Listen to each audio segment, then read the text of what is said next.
There's a new build in the works for the 2027 season. The F82 M4 has been retired from Gridlife Street GT class, and now it's time to build something a bit different. A BMW legend, an icon of the 2010s era, unmistakable in its look, its presence, its aggression. It's one of the most beloved GT3 race cars built by BMW.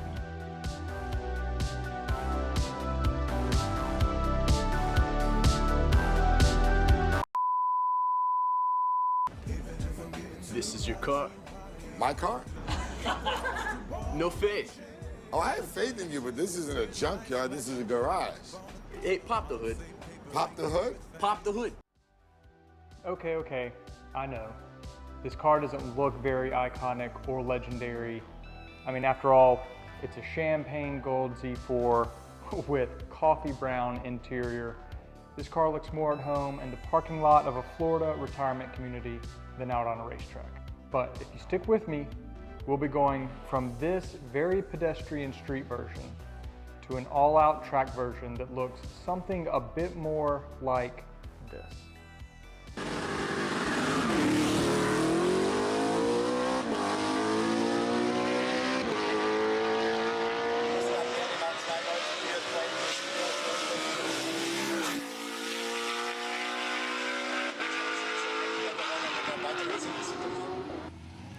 The BMW Z4 GT3 was developed by BMW Motorsport and debuted in 2010 as a replacement for the E92 M3 GT.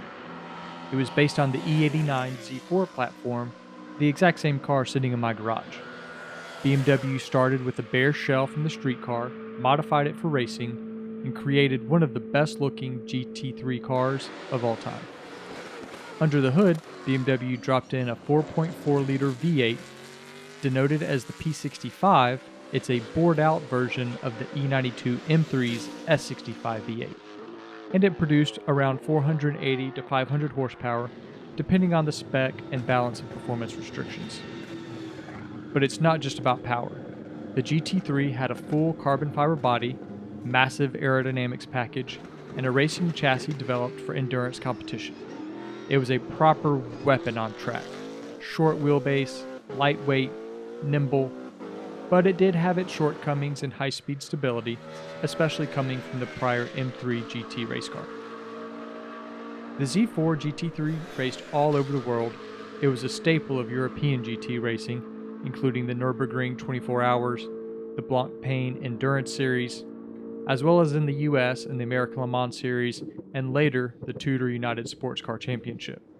Many privateer teams raced and loved the Z4 GT3 because it was fast, reliable, beautiful, and was one of the best sounding cars on track, hands down. It took class wins and overall podiums at some of the most grueling endurance races in the world. Teams like Mark VDS, Schubert Motorsport, and Royal Motorsport all campaigned with success in Europe, and BMW Team ROL in the US piloted the GTE version to a couple of class wins, while Turner Motorsport won the 2014 Class Championship in the Tudor United Sports Car Championship. BMW eventually replaced the Z4 GT3 with the M6 GT3 in 2016, and then of course later the M4 GT3. But for a lot of fans, the Z4 era was something absolutely special. The Z4 GT3 is elegant, aggressive, and it has cemented itself as an iconic BMW race car. The Z4 GT3 is one of, if not my favorite GT3 race car that BMW has produced. It is aggressive looking, those wide fender flares, and of course the engine, that V8 just screaming. I remember watching the Turner BMW car racing here in the States, as well as the BMW Motorsport factory team. Although it was GTLM, they looked slightly different, but kind of the classic white livery with the BMW Motorsport stripes. And then they had the sister car, which was black with the same BMW Motorsport stripes. I just always loved those cars.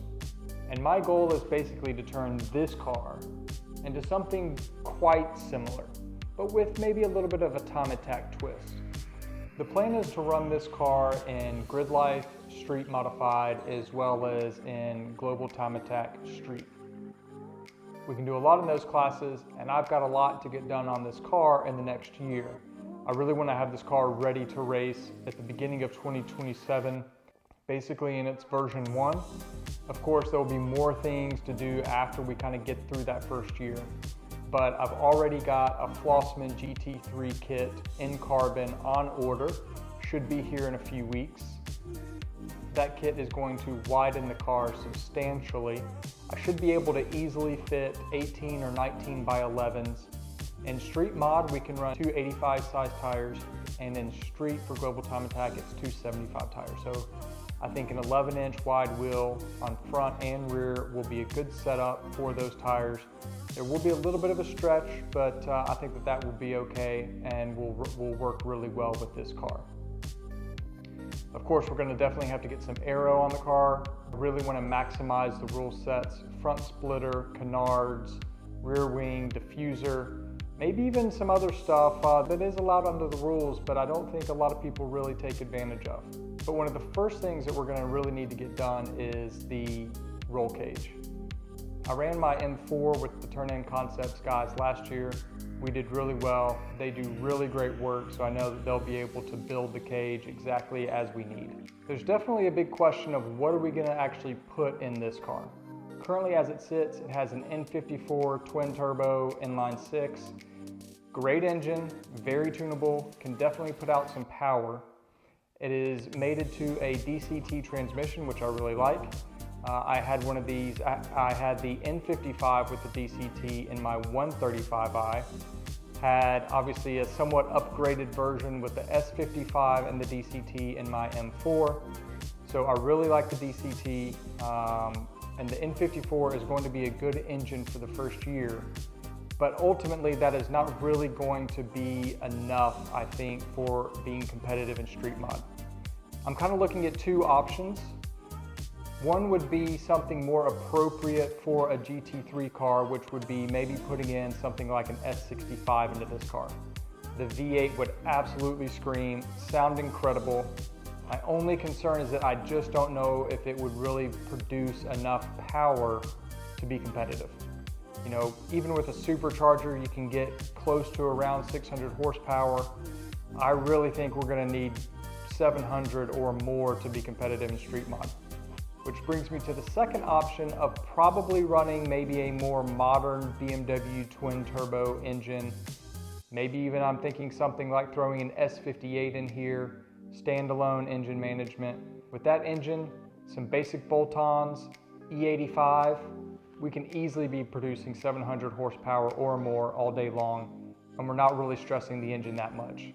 So that gets us to the power level we want, but the only problem is that, I don't know, those engines, while very capable, they just don't really seem to have the soul of an S65, that screaming V8.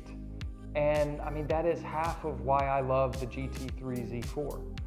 But ultimately, it's going to come down to a question of, do I want something that sounds good, or do I really want something that's going to be competitive? If you have some thoughts, throw them down in the comments. I'd love to hear what you guys think. S65, S58, let me know which way we should go.